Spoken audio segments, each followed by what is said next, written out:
Well, that was Rishi Sunak speaking yesterday. Let's now speak to the former Conservative Party leader, Iain Duncan Smith.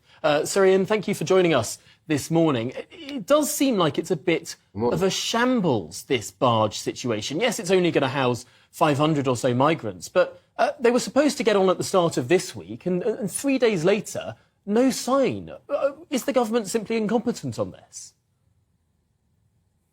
No, I think the key is, first of all, it's right to do this, and I suspect this is the start of many that will be coming onto barges.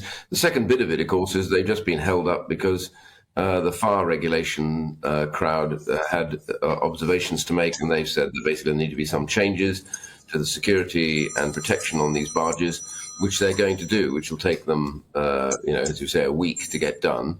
And then when they pass the inspection, then they'll be able to start putting them on. So we're talking about a week at most. That's what I think. So the key thing is, why do we want to do it onto barges? Because we've got to start making it categoric that coming over here illegally is not a comfortable place to be, and therefore you're not going to end up just sitting around in some smart hotel somewhere in the United Kingdom, possibly to get away, to get a job, all that sort of stuff. And so all of this makes it much more difficult for people to, when they think about paying the traffickers, to say, well, what are we paying for?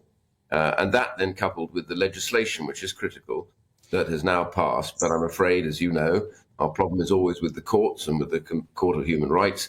But the reality is that then those who are here illegally then get sent either back to their home or a third country, or in this case to Rwanda. So I think this is a combination of two things.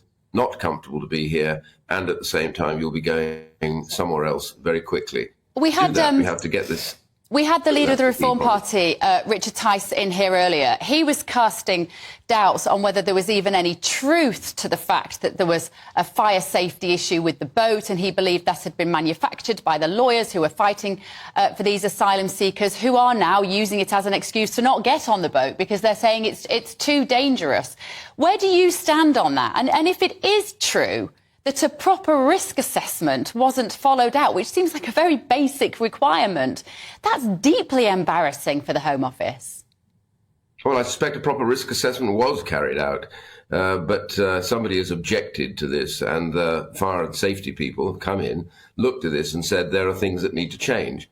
The fact is they're obviously clearly not major things, because they're going to be ready within the week, and that's the important feature. So this isn't really, if it is a case of the lawyers have nothing to argue about here, because these will be categorized exactly the same as if they were staying on land. So there is no question here. The key thing is we've got to get this up and running.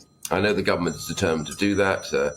I've had my own criticisms of government policy in the past, but the reality is I think this is a start of a very visible sign to those that are in France who think that coming over here is worth the money, worth the risk, terrible risk, because many have died in the Channel, as you know. And then you start to make this a disincentive.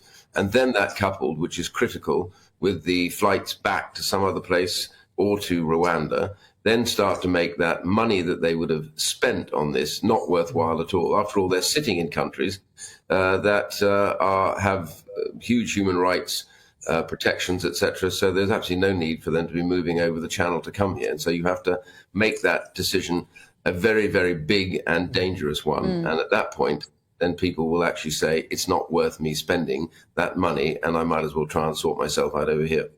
Now, of course, stopping the boats is one of the Prime Minister's 5 main priorities. And he's been out and about speaking this morning in the media before he jets off to California for his summer holiday. And I just wonder, one of the things that the Prime Minister said this morning is it's unlikely we're going to see an election in the first half of next year, kicking the can down the road, potentially an October or a November election. I believe the last time that an election could possibly be is January 2025. Is this an indication that the Prime Minister is recognising that his 5 pledges are just quite far from being fulfilled at this stage? Well, I think, frankly, we have a 5-year term. We can choose in the UK Constitution to go earlier if the government wishes to, but I don't believe that the government will want to do that. I mean, I know it sounds like we're just trying to hold on. It's not actually. I think there's got to be a lot of things going on at the moment which are really difficult. The first thing is, of course, the whole of the war in Ukraine has meant an energy crisis. That energy crisis has affected every country in the world, in Europe particularly, and to an extent here in the UK. And then if you add to that the issues around food and food pricing and inflation, so we've got a cost of living problem. We have to try and get that down to stabilise it so that people are actually better off and not suffering as they are at the moment. And that'll take a little bit of time. So his 5 pledges are based on the fact that we get and win this battle on inflation and on cost of living. I think we have to do that. But, the reality is we've got the 5 years. We might as well use them to govern. After all, you're elected for 5 years. Why not govern for 5 years? It always seems to me a strange argument that we didn't Iain, go earlier than the 5 years.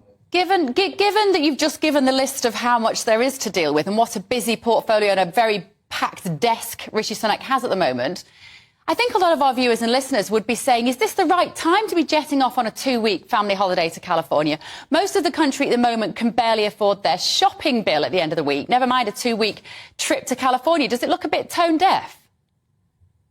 I leave those decisions up to individuals in Parliament. It's a pretty pressured time in Parliament, and sometimes you don't see your family pretty much for most of the week, certainly sometimes not even in the weekends, because of the constituency work that you do. So the reality is that for somebody with a youngish family with him, he wants to take a holiday, and I'm not going to, I'm not going to sit in judgment on the Prime Minister for his decision on that. That's a family matter, and I just think, frankly, I'm not going to make a comment about that, but it's up to him. But he certainly deserves a holiday.